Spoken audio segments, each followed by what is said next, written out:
स्वराज्याला पालवी फुटू लागली होती. शंभूराजांच्या शौर्याच्या डंकाच्या उकडे वाजत होता. आमच्या पोटी एक कन्यारत्न होतं, पण ते बाळशाळचा रूपाने पुत्र प्राप्त झालं. तर कुठं स्वराज्याची मुखवळ दिसत होती. शत्रू आमच्या स्वारीला वचकून होता. स्वराज्याकडे नजर वर करून बघायची कोणाची हिंमत नव्हती.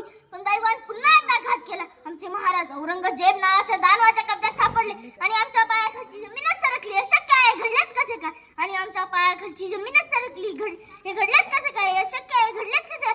एवढे प्रचंड शौर्य कोणाच्या ताब्यात सापडू शकत नाही. वनव्याला कोणी शांत करू शकेल का? तुफानाला कोणी पकडू शकेल का?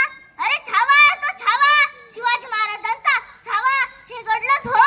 आमच्या आयुष्यातलं पानच मिटलं तरी येसुबाई कधी चालली नाही, आशा सोडली नाही.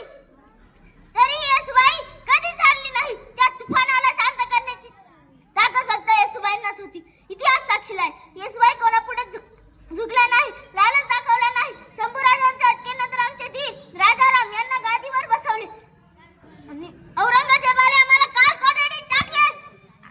तरी येसुबाई कधी थांबली नाही, आशा सोडली नाही. पण आम्हाला विचारायचं आहेस ना, त्या ईश्वराला तू काय कनिष्ठ झालास? शंभूराजांचे एवढे हाल होताना तुला त्यांची थोडीही दया आली नाही.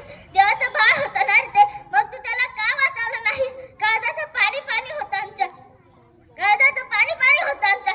शंभूराजांचे किती हाल केले, त्यांना मरण यातना दिल्या, त्यांच्या डोळ्यात सुळा खुपसल्या, त्यांची जीभ कापली, त्यांची साल काढली. तू कसा नाहीस का?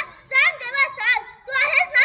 दार उघड देवा, दार उघड, दार उघड देवा, दार उघड. मी येसुबाई बोलते, मी येसुबाई बोलते. म्हणूनच सांगते मित्रांनो, कोणी पुढे जात असेल, काही चांगलं करण्याचा प्रयत्न करत असेल तर त्याला मागे खेचू नका.